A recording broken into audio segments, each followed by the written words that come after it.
The network went down before sunrise. No alerts, and no obvious cause. Just silence. Silence across every device in the building.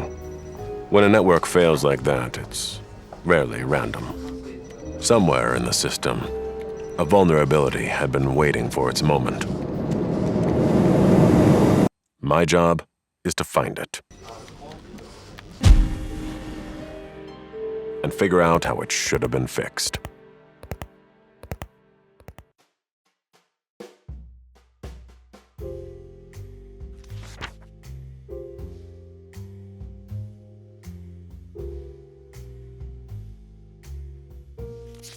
I started with the router. That's usually where the trail begins. But this one had a history. There were clear signs of router vulnerabilities. Router vulnerabilities are weaknesses in how a router is designed, configured, or maintained. They show up in a lot of familiar ways: outdated firmware, default credentials, sloppy configuration, or flaws in the router's own software. These aren't proof on their own, but it is enough to raise suspicion.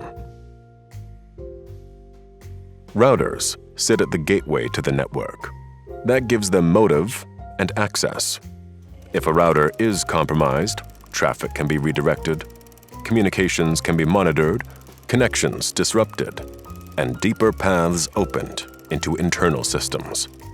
If this router is going to be cleared as a suspect, it is going to have to prove that somebody put in the work to secure it. That includes changing the default credentials, using strong passwords, keeping the firmware updated, and managing access and monitoring activity. The fewer weaknesses in a router, the fewer chances for trouble to walk in.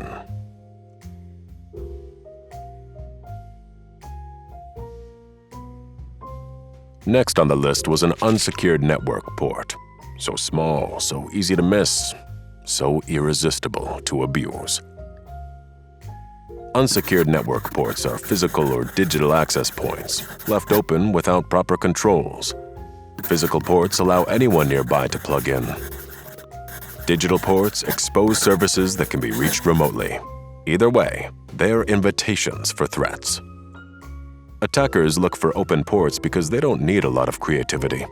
They just need one unsecured opening, and each exposed port is a possible way inside, especially if the service behind it hasn't been locked down.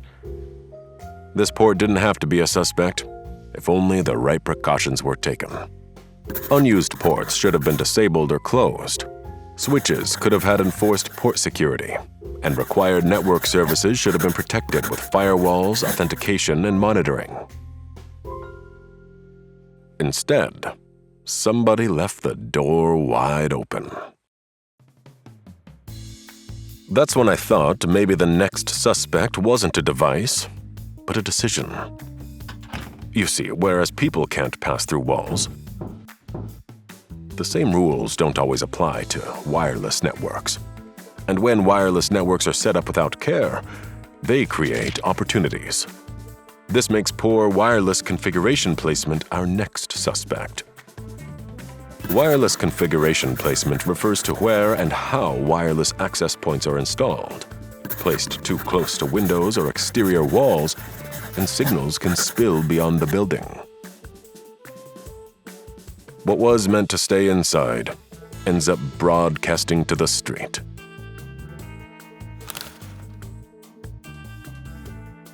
That leakage lets outsiders detect the network, probe its defenses, and attempt access without ever stepping through the front door. And when protections are weak or missing, that's when piggybacking enters the picture. Piggybacking happens when unauthorized users are able to connect to a wireless network because it's open or poorly protected. Once connected, they can just blend in. Just another device, just another signal. Nothing obviously out of place. From there, attackers can scan systems, monitor traffic, and spread malware, all while looking like legitimate users. Both of these suspects could have been neutralized the same way. Access points should have been placed away from exterior walls. Strong encryption and authentication enforced. Guest networks separated from internal systems. When you control the signal, you get to control who gets invited.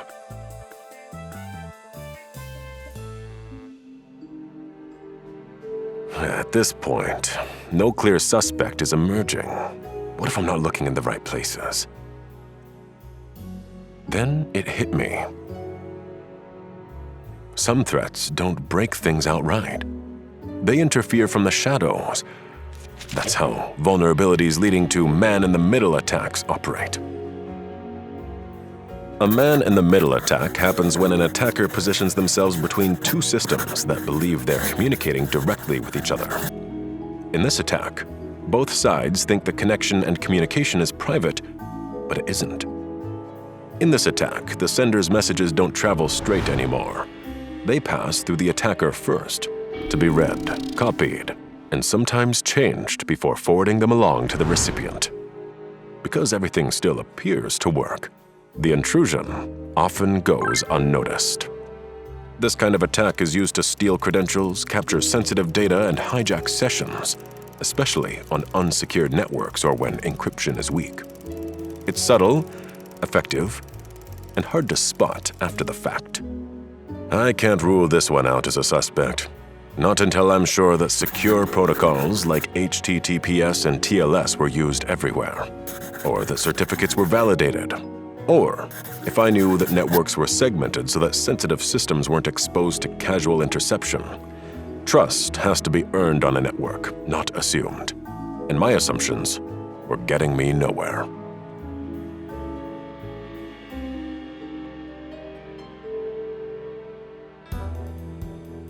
I've crossed paths with this one before. It leaves few fingerprints and even fewer clues. It just fills the air with noise until nothing works the way it should. A jamming attack happens when someone floods the wireless environment with interference, overwhelming the signal so that devices can't communicate. It doesn't go after data, it goes after availability. Attackers use jamming to disrupt operations, disable wireless-dependent systems, or create confusion while other activity slips by unnoticed.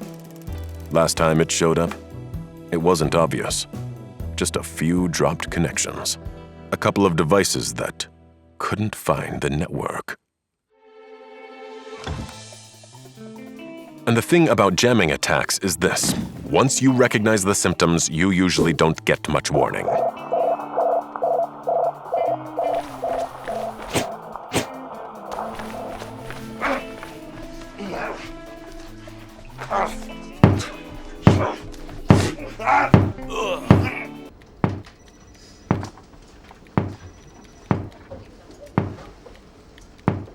Hey, this was lying on the floor. Think you forgot to plug it back into your router. Whew, I caught the warning signs early this time. That won't always be the case. In a network, vulnerabilities don't announce themselves. They just sit there. Routers will age, unused ports will remain open and unsecured, and signals will continue to drift. And eventually, someone notices. The only question is who gets there first. Let's hope it's you.